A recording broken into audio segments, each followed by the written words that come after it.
welcome back to the Cover 3 podcast here on CBS Sports. That's Tom Fornelli. I'm Chip Patterson. Danny Kanell.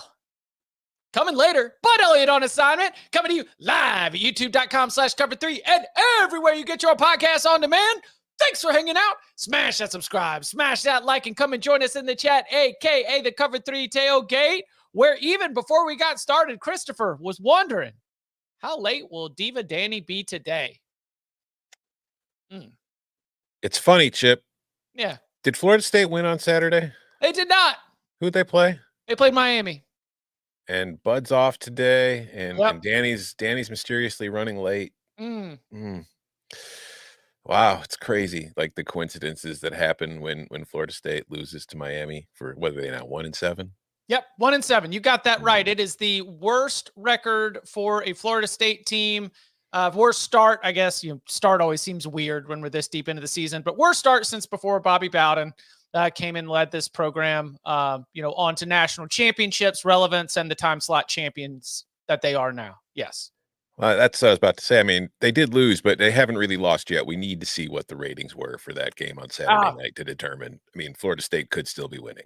That's right. That's right. Hey, you know what? Thanks to you for powering through. Because if our three co-hosts aren't going to show up after a loss, at least you showed up after I had a good weekend, boys. Yeah. At least you showed up after a devastating kick to the groin, courtesy of Jane Daniels and the Washington Commanders on Sunday afternoon. Not to mention Oregon on Saturday. It's I had a pretty rough football weekend overall, and I'm here because I care about our listeners and our viewers. That 100%. All right. So much to get to here on a Monday edition. Upon further review, Poll Assassin, we're going to be giving you the quarterback wide receiver stack of the weekend. Bud had an ants emergency. But that wouldn't be the first time that we had an ants emergency for sure. Lots to get to. And then upon further review, some thoughts on Penn State, Ohio State, Ole Miss, Texas, and so much more. But figure that we can begin with our good friend, Mr. Mel Tucker.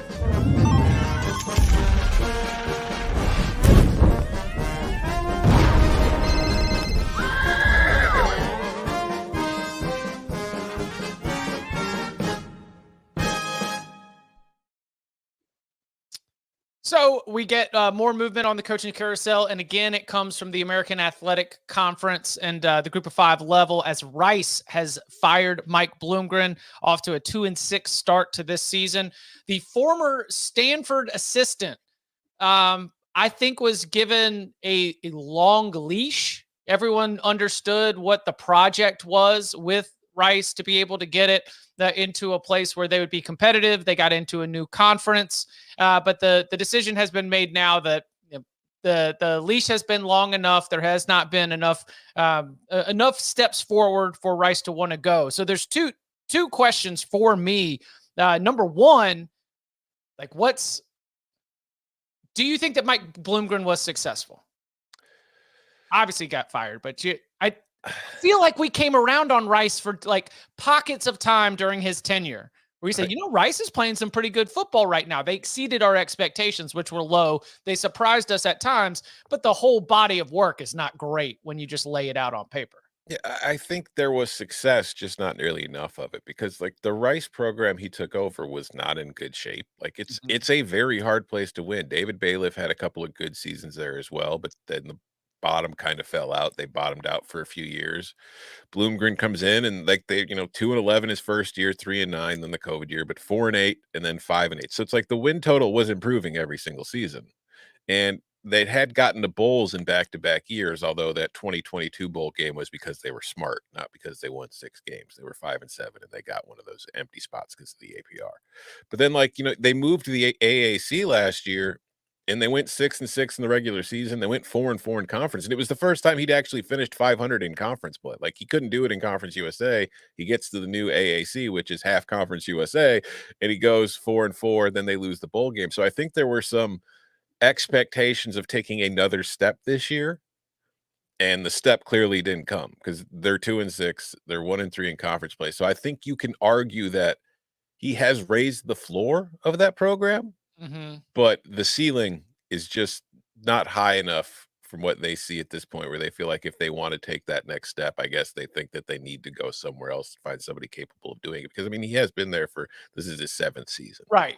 So they're like, if you're not winning a lot, 7 years is a long time for anybody. And it's like that cycle just kind of, it's probably better for both to restart. It'll be interesting though, I think, to see where they go, because I don't know what Rice's goals are. Like, firing Bloomgren at this point suggests that their goals are higher than going 6-7 and getting to a bowl game. But do they have the kind of buy-in that you need in this current environment of college football from the school, from boosters, from fans to actually achieve that? Because it's like the reason they hired Bloomgren from Stanford is because he had success at a program where there are more stringent academic Yeah, standards. I mean, like that's the nice way of saying, like, the nerd school hired like really good offensive coach from the nerd school. Like he should understand what the limitations are. He should understand the type of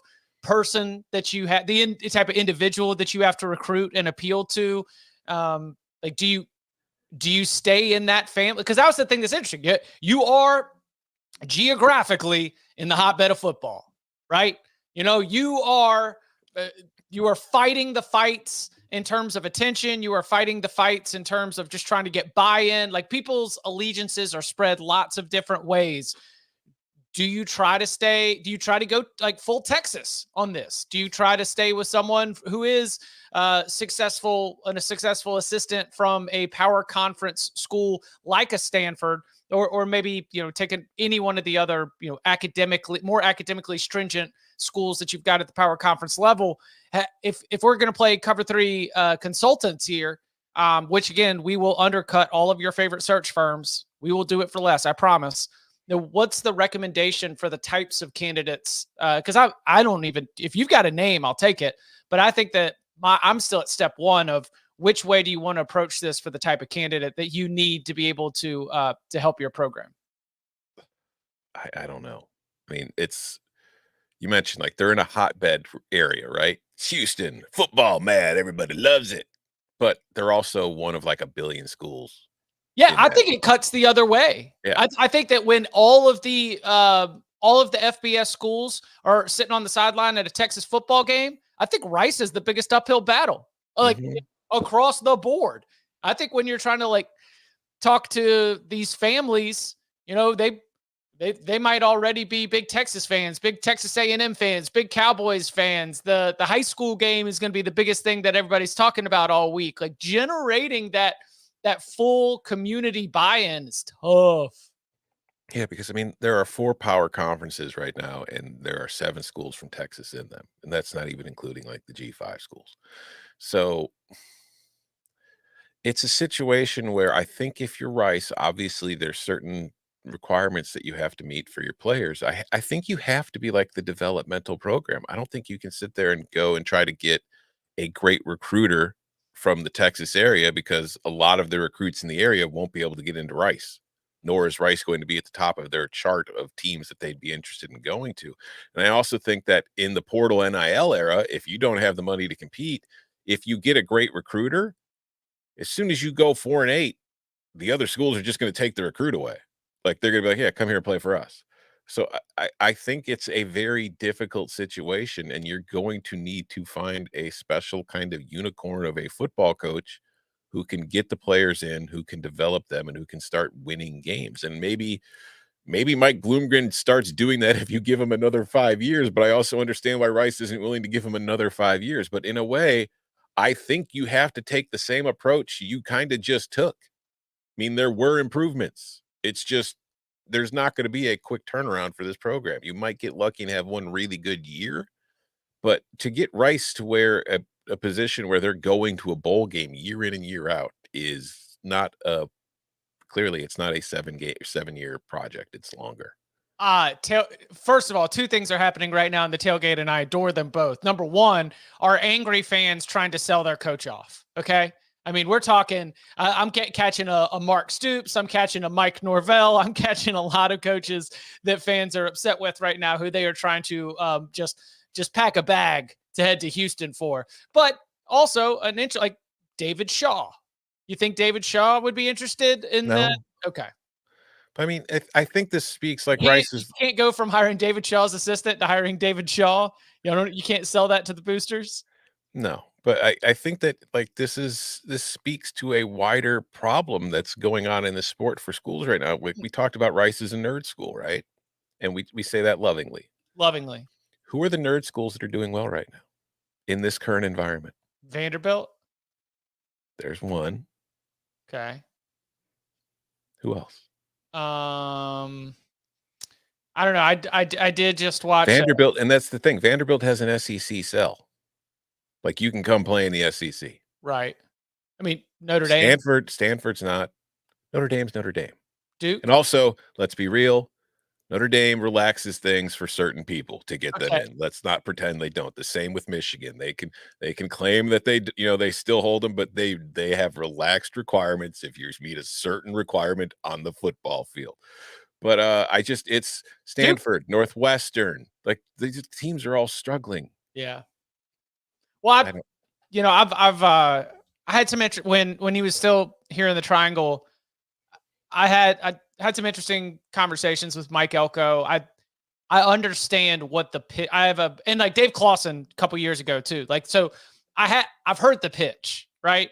I understand the idea of trying to identify the national brand, of trying to reflect the community that you've got on your university. Find those hotbeds. Find those hotbeds in your university community, be able to go there and be able to sell them on the entire experience. You're selling the parents on it.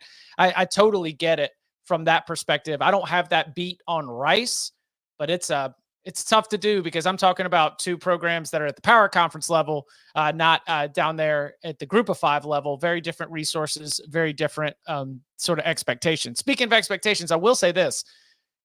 Whoever takes this job, you can be the fifth best team in that conference pretty quickly. Mm-hmm. Like it might be tough to be able to jump all the way to the top of that conference. Like no one's going to expect you to start competing for American Athletic Conference titles right away, but you can, there are a lot of teams that are not all that different from each other where you would be able to jump at least to the middle pack without too many like huge hurdles that you have to overcome.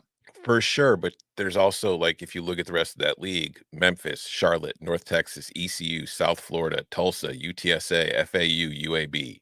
It's a lot easier to do it at those schools than it is at Rice, Chip. That's fair.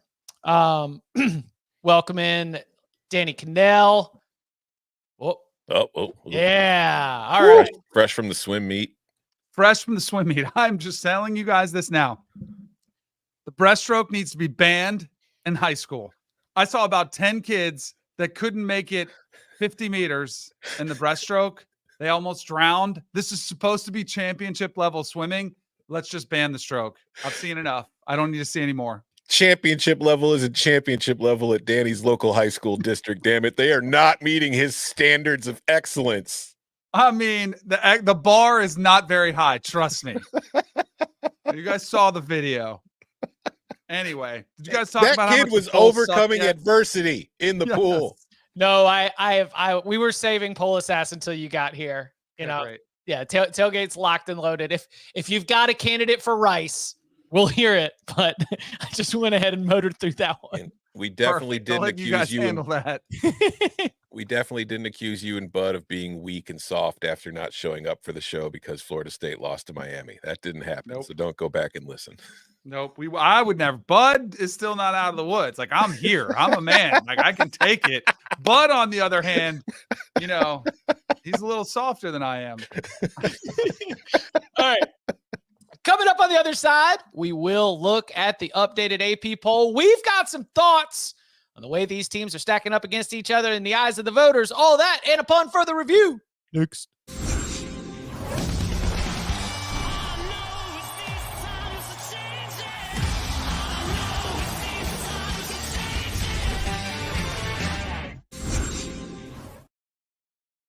We are about accountability here.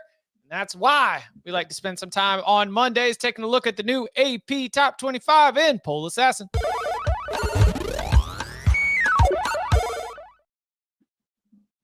All right, Danny, where do you want to start here? I thought that we would start to see respect for teams winning and most importantly, not losing through 8 games. Like we are 8 games of the way through the season. There is only a month left for a lot of these teams. And yet we are still giving preferential treatment to the teams that come in. And I get all the time. I'm like, oh, you just hate the SEC. The SEC has a lot of those brands, but it happens across college football. It's not just in the SEC. Ohio State, for example, did not look great against Nebraska. We just saw Indiana absolutely work over that same exact team 1 week apart, and both of them were at home, similar situations. And yet you saw Ohio State trailing, late in that game where they needed to come back and win, and they don't budge. And more importantly, Indiana doesn't budge after that. Like that win to me looks more impressive, and what they did to Washington. Like it's incredibly frustrating to why they don't give the teams the respect they deserve 8 games through the year. I get it. It's 4 or 5 games in the season. You're like, they'll lose. But it drives me insane how they do not give these teams credit for winning football games. I'll throw Pitt in there as well, because not only did they win, but they won impressively. And again, that's an entire body of work that we were talking about. And they refuse to give them the credit that they deserve. And it gets very, very frustrating.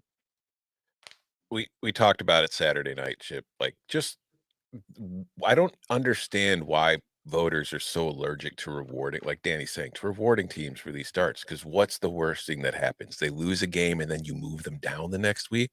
Like, I agree with you on the Indiana point. I agree with you on Iowa State. It's just, to me, the most egregious is Pitt being 18.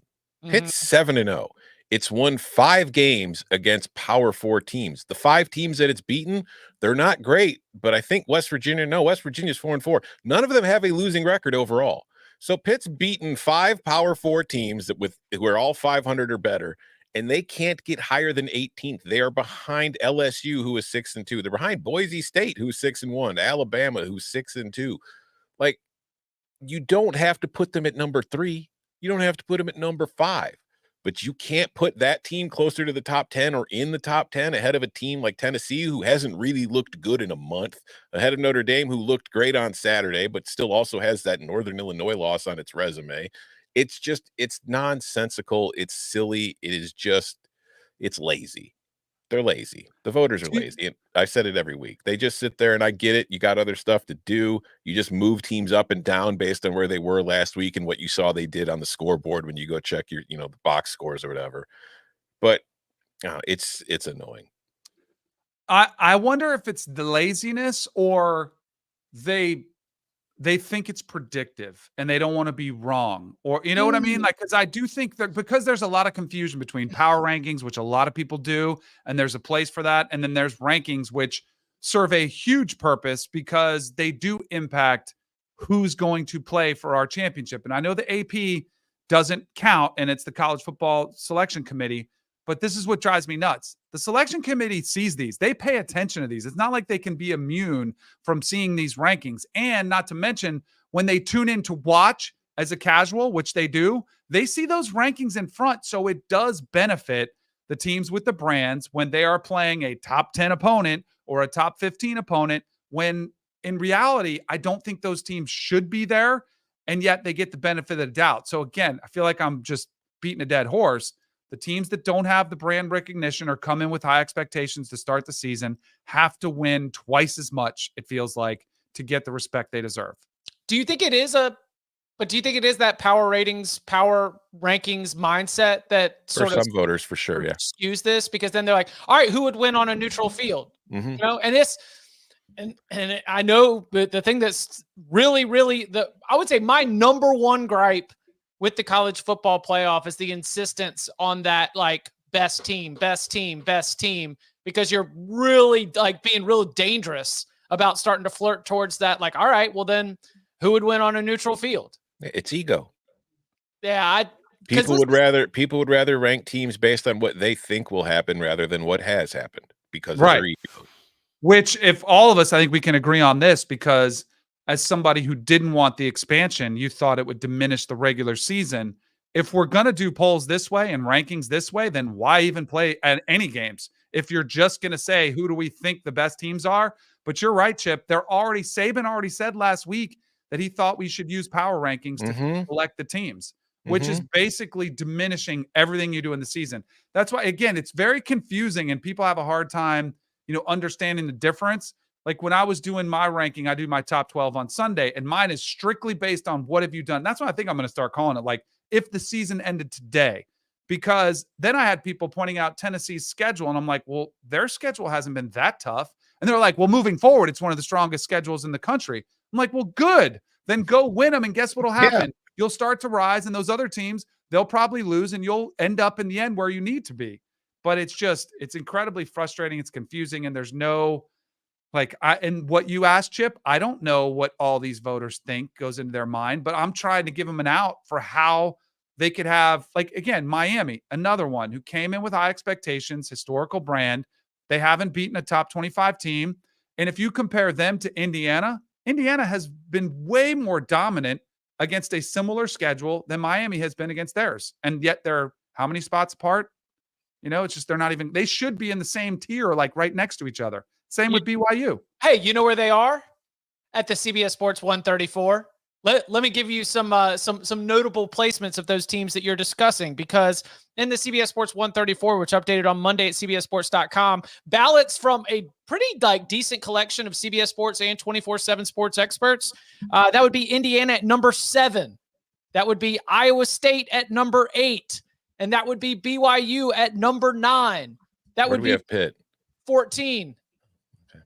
I mean, you're dealing, and all of the jumps are happening as you continue to get deeper into the season with that 0 in the loss column, because it's impressive. It is really, really hard to go through a college football season without taking losses. And each week that you do it, it is worth rewarding because you have deserved it. And that's where, it's a full election season. Let me see if I can get gassed up right now.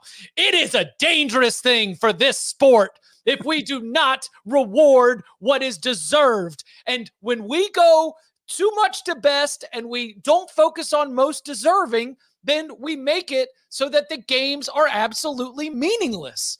So I think that we need to, at this point in the season, start to lean on most deserving when we go into ranking these teams. And for teams like Iowa State and BYU and Indiana, yes, you have deserved being celebrated and recognized with a higher ranking than teams that have higher power ratings, for teams that have more talent. And look, if, like Tom said, if they lose, boot them out. Because you know who dropped more than almost anybody else in the top 70 of the CBS Sports 134? LSU. Liberty. Because Liberty was only held up by that 0 in the loss column. And as soon as they took that loss to Kennesaw State, just end up falling way back in line. And you can do the same thing with these other squads. Listen, early in the year, you want to go power ratings and hypotheticals. I get it, because you don't have a lot of data to work with. At this point of the year, there's a whole lot of data to work with. You can actually just start over and use your brain. I mean, most of the voters, I believe, went to college. You got some kind of education. They did teach you something. They all went to Missouri and Northwestern. Exactly. So why don't you start using it? You've got it. I found another one that really bothered me. Oh, good. Let's go. Because, I don't know if people watch. That's what I'm wondering.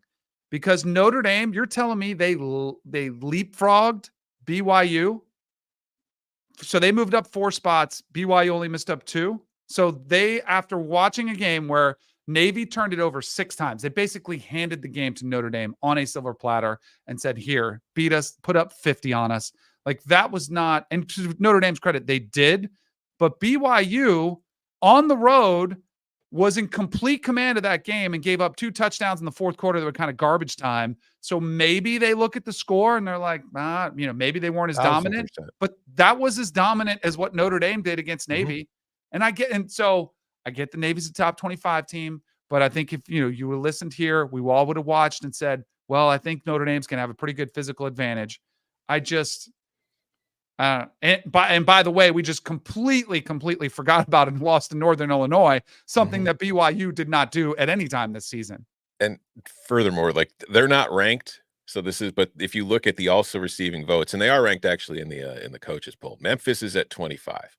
So Navy, which was considered good enough to be ranked by both of these voting bodies last week, loses to Notre Dame, a team that they consider a top 10 team, and they get dropped behind Memphis on both of the polls, even though Memphis's only loss came to who? Navy. It's there's a lot of stupidity in here. Just people not thinking things through. Let's see. Oh no, wait. Here was it. Johanna jumped in about 45 minutes before we got started. What voodoo magic kept Mizzou and Illinois to stay in the top 25? And then also seems like there's some agreement on the BYU IU, but figured we'd take it on down to the 20s there. Illinois checks in at number 24. Missouri checks in at number 25. I mean, Illinois is ranked 24. Well, what are you so mad about? Like, they're 6-2, and their 2 losses are a road loss to let's see, they're 3, right? To number 3 Penn State and a road loss to number 1 Oregon. Can you imagine where an SEC team would be ranked if it was 6-2 with Illinois' resume? They'd be in number 10. No, they'd be at Alabama. They'd be 14. That's what I'm saying. They'd be 14. Like, what are we talking about? Mizzou, I think there's more of an argument against them because they have played 2 ranked teams and they got spanked in them both. And their best win right now is Boston College or Auburn. So I definitely think there's more of an argument for Mizzou not being ranked, but at the same time, you can argue Vandy should still be ranked ahead of them. I guess you can argue Memphis, Tulane, Navy, but yeah, I don't know. The Illinois thing, I don't get. I think that's just people trolling because I'm on the show. Oh, well, you're I'm surprised they didn't keep Vandy in over Illinois. You know, they did play Texas tight. They did play Texas tight. Well, maybe that's more about Texas. We can argue Vandy's case, but Vandy did also lose to Georgia State. Correct. There's a reason to keep them out too. So, Correct. I mean, when you get to the bottom of the poll, who really cares? But again, Illinois' 2 losses are on the road to top 3 teams. If they're an SEC school, they're currently in the top 15, period, with the same exact schedule. Texas dropped a spot to Miami. I know some Texas fans were up in arms about that. I don't have Miami's still undefeated. I thought that was more about Miami than Texas. Upset? What? Yeah. Texas fans were upset about dropping? Yeah. Did they watch the game against Vanderbilt? Like, did they see what Miami has done and has been doing? Oh, Texas, their fans are really hanging on to that Georgia loss, as that was so great about Georgia. I think it might be more about Texas than it was about Georgia. Good call. All right. 1, 2, 3, 4. And now it's time for the Hellman Stack segment, where we discuss the quarterback and receiver duos to keep an eye on this coming weekend. Brought to you by Hellman's Real Mayonnaise. May your delicious dip be served hot while your quarterback plays it cool. We'll actually be looking back at the weekend that was for this week's Stack segment. We're going to go all the way back to Friday night, because while many of you were in bed, Tom was not.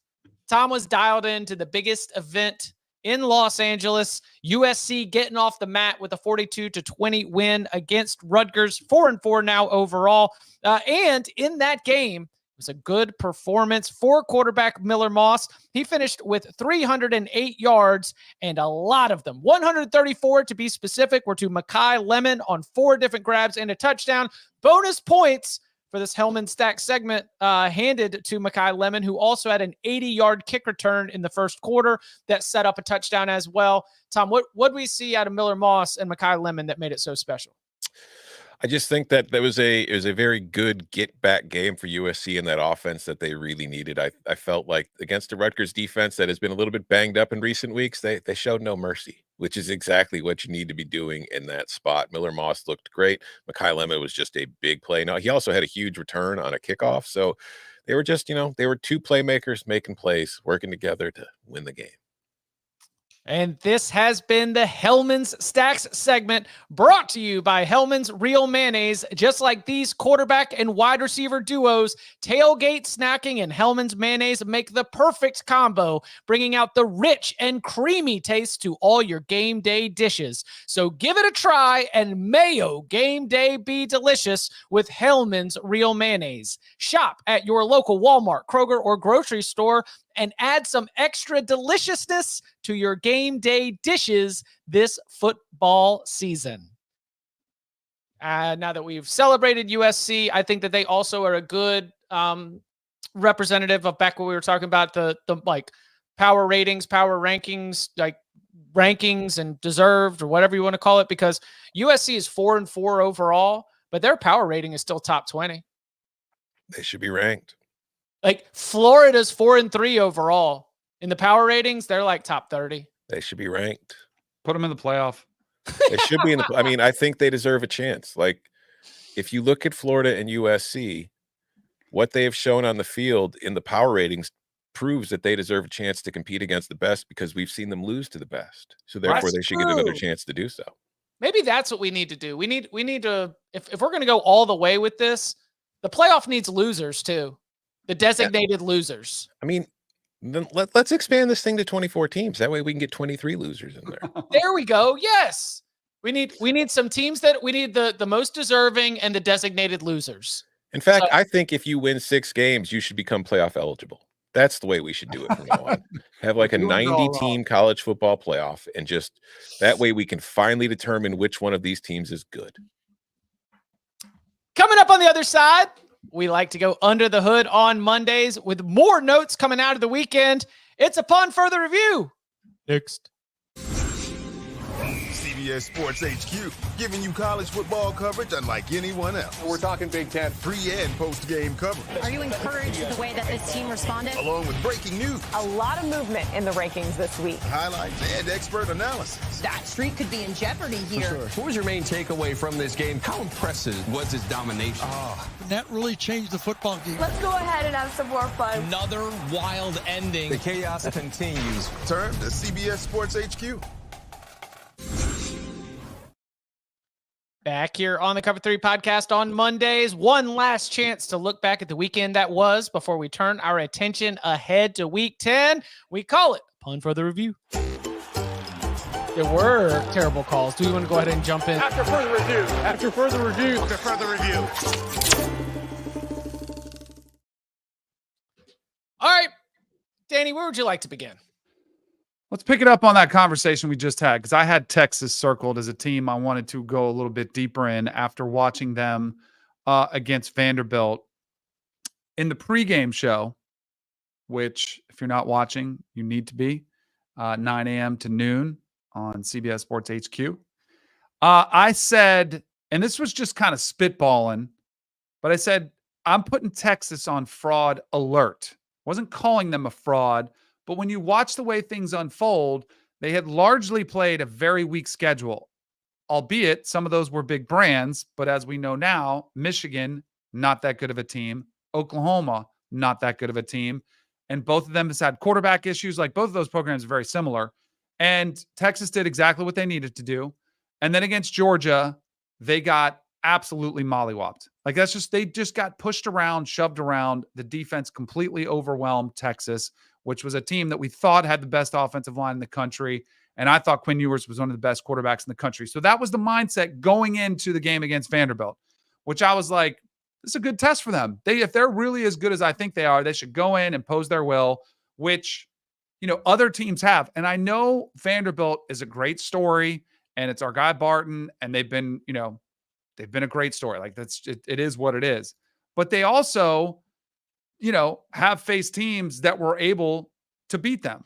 And so, I thought Texas should be able to go in there and win by double digits, at least get closer to the point spread. Didn't come anywhere near to it.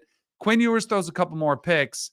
I think there's more questions and cracks in Texas than anybody is noticing yet. Again, all this could be resolved. You get a couple nice wins. You build some confidence. You go into Kyle Field. You get a win. All this will be erased. But I'm starting to worry about Texas, a team that I had at number 1 just a few weeks ago. I I think they have all the talent in the world, but I'm starting to worry a little bit about Texas. Yeah, I think what's coming to light as far as the Longhorns are concerned, and it was something we talked about before the season began when they were suffering all those injuries in the running back room. Like they're losing guys early in the year when they they go on the road, they beat Michigan. But as you said, Danny, we've kind of learned Michigan, not exactly that great of a win right now. But as they've early in the year, it wasn't really hindering them in any single way. But now that they've gotten to conference play, their run game and lack of it for the most part is making things more difficult for them. Like you look like they couldn't run the ball, obviously, against Georgia at all. They couldn't do anything on offense against Georgia. But even though they were great in the first half against Vandy, the offense stalled in the second half. And a big reason for that is they had the 21-10 lead at halftime. You kind of want to come out and just run the ball and take care of business, but they couldn't run the ball, which meant they had to keep throwing, which kept the clock stopping, which meant they had to keep giving Vandy opportunities to work their way back into the game, which Vandy did. So I think that if you're Texas, I still think they're one of the better teams in the country. I don't know if they can win the college football playoff with the way that their offense is currently working. That's a very important distinction to make because I think everything's relative, right? That's how I perceived Texas as a national champion candidate. And that's where I'm starting to see that. And I'll take it a step further, though. I also thought they were a SEC champion candidate. And I'm starting to wonder about that because I think the best team in the state might be the one in College Station. The way the game was going, it seems like Mr. All Gas, No Brakes took his foot off the gas. Vanderbilt having that final margin was a little bit backdoorish, and I do think that ultimately what Texas has, while the concerns about the run game are absolutely fair, they have so many weapons on the outside, and every now and then Steve Sarkisian is one of the best in the game right now at being able to get your defense misaligned. Is that right? Sorry, I didn't go to the nerd school. School Monday. Just get you out of position. Yeah, just get you out of position. Like all of a sudden, whether it's a linebacker on Matthew Golden or Ryan Wingo's coming around the edge, or there are so many times in a Texas game where, and Quinn Ewers has got to deliver the ball on time and hit him in stride. That's a Quinn thing, but there are about 4 or 5 plays a game that it's just cooked up perfectly, and in part because they have so many weapons. I'm willing to offer some criticism about sometimes it being a little bit clunky, and certainly them missing the elite playmaking of someone like Cedric Baxter. But if everything's relative, show me the team that I can't start to have a few nitpicks on right now. We're talking about Ohio State, Penn State being a top 4 matchup, and I mean, no one really thinks that either of them is a monster in performance so far this year. How dare you? I think they're both perfect. Clearly. So I hear you, but I still think that Texas is a national title contender. You asked me to pick 5 teams that can go win the national championship. If I'm putting together a starting 5, I'm putting Texas out there because I just think they've got so many weapons that in those good team against good team battles where you just need to be able to go out there. I know they got pushed around and shut down by Georgia, but I think that in the playoff, they would have enough answers to be able to go score for score with anybody. I think that that's a valid opinion, and I think there's absolutely nothing wrong with it, even if I disagree with it. But I can't watch a team get punked like that at home and think that they can win a national title because they got punked. Right. Georgia came into their football stadium and beat the shit out of them, Chip. If you're a Texas fan, I would push back, and trust me, I'm on the same page as you, Tom. I'd say, what about our defense? Because the defense did pick off Carson Beck 3 times. They made the score at least not go completely sideways. They held him to like 200 yards of offense. Maybe right. less. So that's what I would say. The counter would be that. But that group, man. But Carson Beck threw 3 interceptions, and they still beat you by 2 scores. Yeah. In your stadium. It's just hard for me to think that you're going to be able to beat 3 teams on that level, which is what you have to do now. You have to beat 3 Georgias to win a national title. You might just have to beat 1. Right. Georgia's not perfect. Yeah. Georgia's got its own flaws. You have to beat 3 Georgias. You have to beat 3 Texases. You have to beat 3 Ohio States. You have to beat 3 Oregons. They're all pretty much the same right now. I think that there's one last thing that I will say. How did I become a Longhorn defender? Yuck. I will take the cold shower, like the shock to the system theory. Georgia came into that game with a little bit of blood. Like they'd been out there, they'd been like truly tested and been in some battles. Texas, not so much. That's why I think Texas will be better. I think Texas will be more prepared for that level that you need to hit by the time that those games are coming, right? The Texas A&M, as you mentioned, Danny, the SEC championship, if they're able to get there, and then the college football playoff, if they're able to maintain that path, I think they'll have a better response from getting pushed around from the Bulldogs. Tom, where do you want to go? Speaking of teams that can't win national titles, probably can't win their own conference either. Ole Miss. They miss the hell out of Quinshon Judkins, man. Like, if we look at what this team did over the offseason, we were talking about how they spent all this money in NIL and the transfer portal to revamp their defense, and that has worked. But they didn't have enough money to keep Quinshon Judkins happy.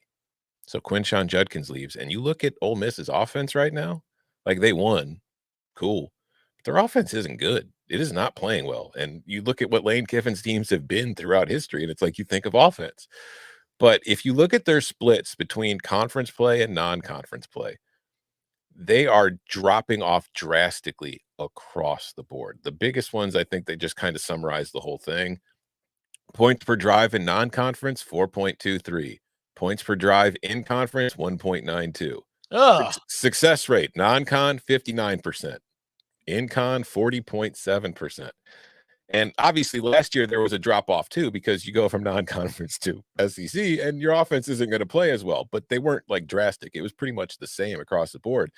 And where the key differences have been are, surprise, surprise, in the run game, where last year in conference play, you had a success rate of 45.2%. This year in conference play, it's 39.2%. And then to push that further, what was the one thing we were selling Ole Miss on all season? Why were they a competitor? Because their schedule was easy.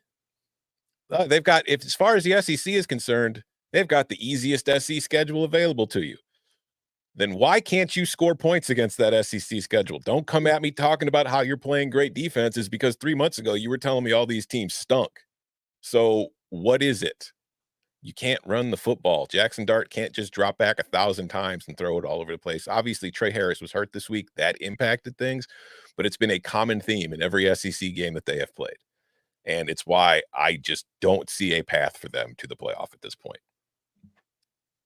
And if you've paid attention, you've seen, Quinshon Judkins was a leading rusher in the SEC, but also as a team, Ole Miss, really, as much as Lane Kiffin's known for being a passing guru, right? They have these great plays and they throw them up and he's celebrating before it's in the air. They've still always been, their calling card has been their run game. So I'm with you. Do you think Ohio State would make a trade back? Based on what do they get in return? Yeah, what do they get in return? Right. That's a good question. Can they get a left tackle? Left tackle? Yeah, that's what I'm saying. If I'm Ohio State, yeah, I would trade Judkins back for a left tackle. Right? Oh, man.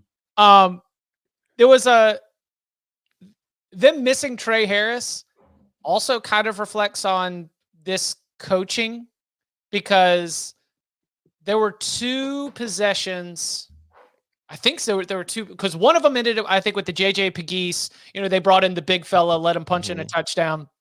But there were a couple of times when the field got small in the game against Oklahoma, where all of a sudden Ole Miss couldn't do anything. Mm-hmm. And it was as if they were missing their easy button that can win one-on-one matchups. And it was as if there wasn't really a good plan B, which means that you're not the best. Like, you're not the best of the best. Like, that is some very middle of the pack behavior when your star player, you just keep mashing that same button over and over again like it's a video game. Because you just know that he's going to be able to win a one-on-one based on Jackson Dart, Trey Harris, their chemistry, and the playmaking that he's got.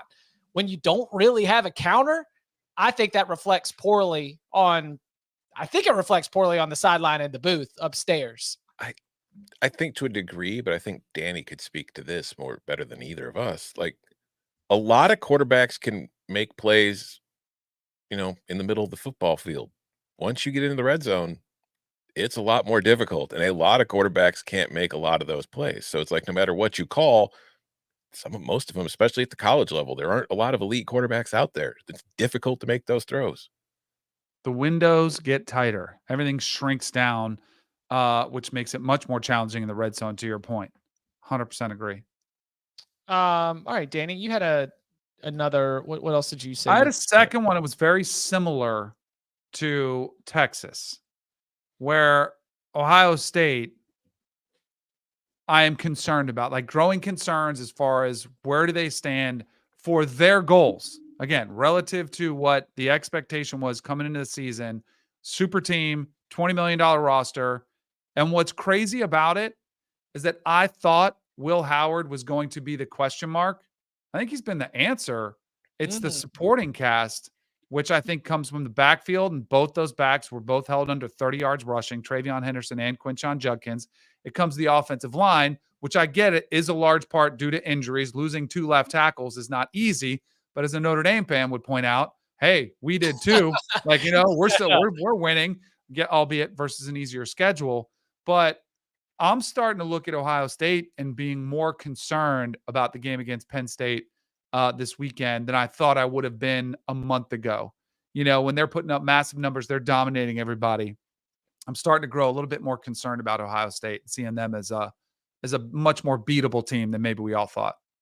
The offensive line is a serious issue. And like we talked about it, like going up against Penn State's defensive line this week will be tough, but Penn State might be without its starting quarterback. So there are a lot, like I was joking earlier, Chip, but you mentioned these are 2 top 4 teams, top 4 matchups. They're 2 top 4 teams with a whole hell of a lot of question marks surrounding them right now going into what's probably the biggest game they have left on the schedule this season. Just a lot of adversity, man. Come on. And I was really impressed with Will Howard. When they lost the lead, he marched them right down the field, had the go-ahead touchdown pass, which was a really nice play, a good throw. I also saw him with a little fire, like kind of getting after guys, yelling at guys, whether it was encouraging, hey, we can't let this happen, whatever it was. I just saw him be a little bit more emphatic in his leadership, style on the sidelines and in the huddle, which I think is a great sign. Like I feel better about Will Howard, but more concerned about the entirety of the team. The defense also, they've been good. I know they lost another safety before that game. They were missing him. The injuries were piling up all over the place. So, a win is a win is a win, right? That's just, you take that win. Could have been a lot worse, but I don't know. It's a little bit, keep an eye on Ohio State. Well, it's going to be impossible for us not to talk about Ohio State this week going into the Penn State week. What about the Penn State side of this? You had the response that you wanted, having to turn it over to Pribula. You got a defense that has still played at an extremely high level, even though Braden Locke was able to build up a little bit of confidence in that first half. You just win, like you were absolutely needed throughout the second half of that game. You were able to turn it on and be able to help the team remain undefeated out of Camp Randall. What's the pulse check? Maybe is it all quarterback for you in terms of okay? Yeah, I can Pribula win the game? I don't know. I think that if Pribula's starting and Ohio State's able to just kind of load the box, like if you go back and watch Ohio State, like Dylan Raiola missed 2 wide open touchdowns. Like that secondary, like you mentioned the injuries that they've dealt with, but like go back to the Oregon game. Now they've got injuries, and in Nebraska, like this secondary is not playing terrific. Like Denzel Burke was torn apart by Evan Stewart. Now, granted, Penn State doesn't have Evan Stewart. Yeah. They don't have that guy. But you've got Tyler Warren, who can, I don't know how well Ohio State's linebackers can cover that guy. I don't know how many linebackers can cover that guy. He's just kind of a matchup problem. But I feel like if Penn State wants to win this game, it'll be far more difficult. And here comes obvious statement. It'll be far more difficult to do it with Bo Pribula than it would be with Drew Aller. I just think that he makes the offense far more balanced and less predictable. Clearly you want Aller back. I'm not as worried about it because I don't think Aller's been a Cam Ward, a Dylan Gabriel, going back to last year, Caleb Williams. Like, I don't think they just rely on him because they've got the two backs in the backfield. They've got the weapon in Tyler Warren. It's just not who they are, even though I think we all thought it maybe would be this season, or this is going to be a Drew Aller-led offense. I just don't know if the loss is as devastating as it would be for some other programs that, rely heavily on their quarterback. And considering what we saw from him coming off the bench on the road in a tough environment, orchestrated the game pretty well, played that role of game manager, which is all you want to do coming off the bench as the backup. Just make sure you don't lose, put your team in a position to win, and he did that. So I would prefer Aller, but I don't think it's desperation time. Like they don't have a chance without him. Do you believe in that? Yes. I tell you, like, You want to know why I believe? No, you go first. he did it. Mhm. Like all of the things that were being sold when Deion Sanders was hired, you had absolutely a really disappointing sort of collapse near the end of last season. A lot of games that, with a couple plays here, a couple decisions there, things just kept breaking the other way. And the final record, kind of had a lot of people and a lot of the initial skeptics feeling like they were right. But in less than 2 full seasons, Deion Sanders has taken Colorado football from being 1-11, the worst power conference program in the entire country, to being 6-2, bowl eligible, ranked, and in the thick of the Big 12 title race. He did it. So if we're going to go upon further review, I just want to make sure that we get on the record here on the Cover 3 podcast where Colorado, Deion Sanders, Travis Hunter, Stir Sanders, like where we have absolutely, had them as a top of mind conversation. I just want to make sure that we give Deion Sanders and Shedeur and Travis Hunter, who's back to playing every daggum snap, basically, make sure we give them their props because the experiment has worked. Now, what happens next? We'll see. But I think that the transformation from where that program was to where it is at this moment, heading into November, heading into week 10, they've done it. You didn't mention the real reason they've done it, though. Well, you mentioned part of the reason. It's their defense. Like, if you look at them offensively, the numbers this year are mostly the same. They're improved, but you can also argue that improvement is because Travis Hunter's played every game. But defensively, they've taken massive steps forward in the red zone.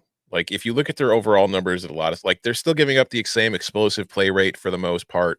Their pass rush has been better, but not astronomically so. They still force the same many turnovers. They force the same many negative plays. But once they get to the red zone, they are allowing only 3.8 points per trip this year compared to 4.2. And more important, they're only allowing teams to get to the red zone a little less often. Like, if you look at them last year defensively, they gave up points on 42% of their defensive possessions. This year, that's down to 31%.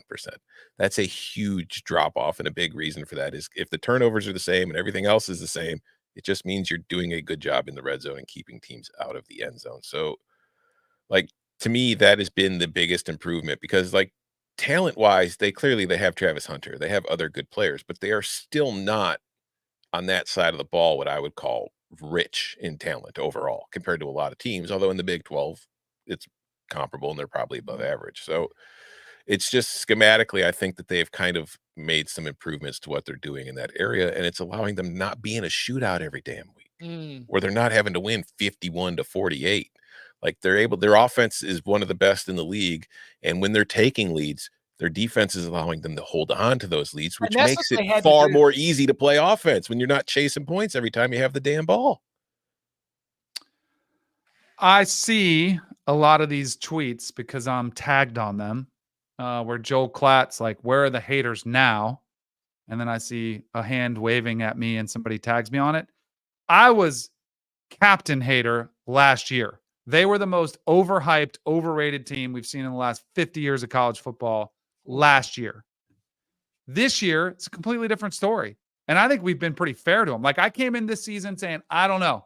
Like, I don't know how it's going to work. I know it's going to look different because the roster had yet again a tremendous amount of turnover. But I think I've been pretty clear and pretty fair since week 0, saying Travis Hunter's the best player in the country, saying Shedeur Sanders could be and probably should be the number one, quarterback off the board. And at some point, like, yeah, they're a really good football team. So much like I do with our rankings, like I give teams credit when they earn it. They've earned the respect of everybody.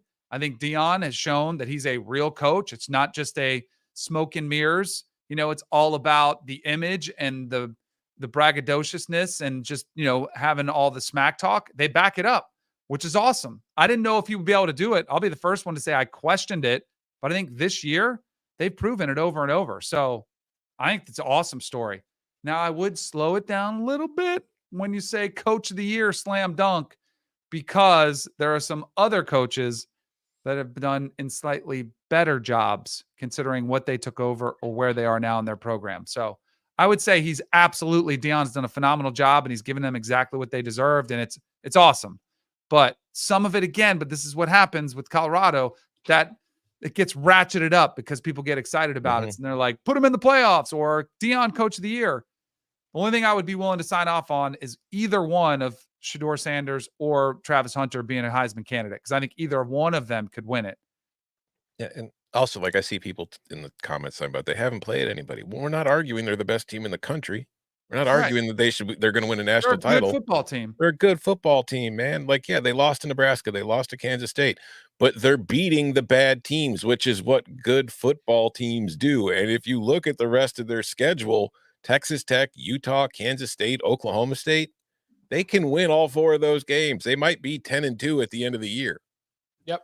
And then depending on what else happens, throughout the rest of the Big 12, we'll see if that has them in a crazy tiebreaker scenario, though they would obviously not have the tiebreaker advantage against Kansas State. I mean, it's been vibes-wise, it's like it's been since the Baylor Hail Mary, right? Mm-hmm. Because they weren't great in the Baylor game, but they were able to get out with the miracle win. But since then, it's been good football. Yeah, and so they smoked UCF. They nearly knocked off. They had a chance to beat Kansas State. They only lost that game by 3 points. They killed Arizona. Good football.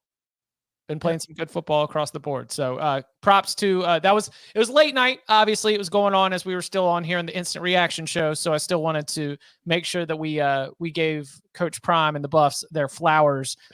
Speaking of late night, did you guys see the schedule for this week? No late night games. There's no late night games. Nothing starts after 8 Eastern. Danny might be able to do the reaction show. Hallelujah. Let's go. Depends on if those go fast or not. There's also the least amount of FBS on FBS games since week 2. Oh, is that this week? It's 4. So it's like, or their teams on buys. Yeah, more teams are on. Yeah, it's not a FCS proliferation. It's just this might be one of the most buy heavy weeks that we have, with only 48 FBS on FBS games and no games in the late night window. Is that just on Saturday? That's the entire week. I was going to say, because there's also 1, 2, 3, 4, 5, 6, 7, 8, 9 games on a weeknight this week. So that would be just 39 games for Saturday. Mm-hmm. And you've got arguably one of the biggest ACC matchups of the year buried on the ACC network.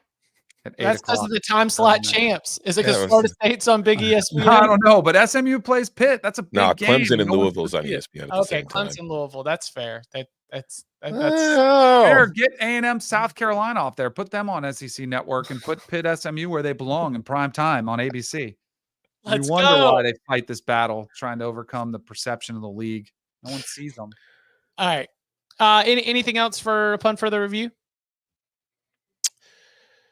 Not off the top of my head. Other than fire Matt Eberflus. Oh, I almost went the whole show without saying it. Well, damn, too bad. Hey, Garrett, in the tailgate, I promise you I'm still going to have 14 locks. I just told you that there's 38 games, but I'll still find 14 locks for this week. Don't you worry. I saw kind of among the Georgia fans an interesting little wrinkle. Georgia fans realizing that they need Alabama to beat LSU for its conference title, for it to be able to make the conference title game. Like, Georgia is potentially looking on an outside looking in style scenario based on the common opponent tiebreakers. are we sure they want them to Well, beat? because Georgia's win against Alabama is like a common opponent head-to-head tiebreaker that But could help them out. Danny's asking, are we sure Georgia wants to get to the SEC championship? Correct. Or would they rather just play the 12th Have a seed? bye week and have a home game against somebody they'd be favored by double digits. I would rather have the bye. I would rather win have the league. bye. I would rather. I think I would rather have the bye too, and I think every coach would. Mackenzie brought this up about, if you really look at the analytics, which is going to be better as far as seeding goes, and like you could make an argument that teams would be better off playing instead of the bye to get, and instead of that. I think the coach will always take the bye. You want to get healthy, you want to get rested, and you want less opportunity to lose a game. And to get injured. Right. There's a little start and stop to it too. If your first round is on the 20th, then if your quarterfinals are going to be on the New Year's Eve, New Year's Day, like it would be nice to flush the system, let everything go, and then almost go with like the old schedule where you kind of be able to do something that Georgia's done plenty of times before, and that is get ramped up for a playoff game that's going to be right around the turn of the calendar.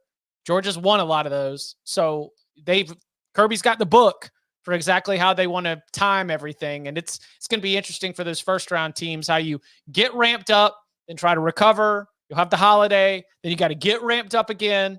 That's that little 10-day break. It's going to be an interesting one to keep an eye on. You've got about 9 or 10 days between the first round and the quarterfinals, and between the quarterfinals and the semifinals, and the semifinals and the national championship. So a little bit Georgia, or if you're a team, like you kind of get a bye by not playing in the championship game. Like you're at home that weekend resting, like you're getting healthy that game. Then you have to go through the bam, bam, bam, the playoffs. It's going to be interesting to see how this plays out. I hate this conversation. Well, hold on. No. I think it is a fine conversation for us to have. I think it is ridiculous to consider or allege that a coaching staff is planning on doing anything other than trying to get their team. Yeah, trying to get their team in the mindset that you absolutely have to win and anything else is not an option. I'm fine with us having the conversation in that for our jobs and for the sport, it's a conversation to have. What I'm saying is I hate that we're in a situation where it's a valid talking point in the minds of some people where it's like, should they just give up on winning their conference so that way they could get a week off and play a home game? It's like, well, from inside that Georgia facility, it's you win every game from here on out. Let the chips fall where they may. I'll also say championship teams don't take games off, nor do they think that way. Right. Exactly. And I believe that that's still the message. One last upon further review, and then I'm out. Right. Just studying the tape on this one. It's a coaching point. A coaching point on Hail Mary pass. Like when you're defending that, I think you pretty much primarily want to make sure that first of all you're paying attention to the field of play. Oh, look at that. He left. But he could still listen to the coaching point. You pay attention to the field that's in play. And then when you finally realize the play is happening and you're hustling over, you only bat the ball down. Like you're supposed to bat the ball down, not pop it up so that it pops right into the offense's hands. So maybe Tom can relay that message back to Tyreek Stevenson, who maybe have one of the most, but if it was the playoffs, it would be. I think because it's a regular season, we'll forget about this. I don't know. That's like Bill Buckner. That's like all-time GOAT, like just awful moves. Sorry, Tom. That would be, yeah. Ryan in the tailgate is ahead of me on this one. So Georgia or Miami, who gets to claim Tyreek Stevenson? Played 1 year with the Dogs, then he went to the U. And I just think that if I presented that information to someone who didn't know it, they might not be surprised that was the behavior that was coming out of somebody from those two football programs. Yeah. Decision making. All I saw was number 1 pick quarterback lead 2 game-winning drives in the fourth quarter. And then I saw, well, whatever. Let's hand it off to our backup center on the goal line. Yeah, what was that? Stupid. I don't get me going. Okay. I will go for 20 minutes and it won't be good. Okay. All right. All right. We will be back on Tuesday on CBS Sports Network. You can come watch us live at 1 p.m. Eastern time. And you can get it on demand on the YouTube channel and also wherever you get your podcasts. Then we'll be back on Wednesday, 11 a.m. Eastern time for Big Game Breakdown, taking a look ahead into the keys to the matchup for some of the biggest games of the weekend. Locks on Thursday. You know the deal. Come follow us at youtube.com/cover3. And you can follow him on Twitter at Tom Fornelli. You can follow him at Danny Kanell. You can follow me at Chip_Patterson. Gentlemen, thank you very much. Fire everybody.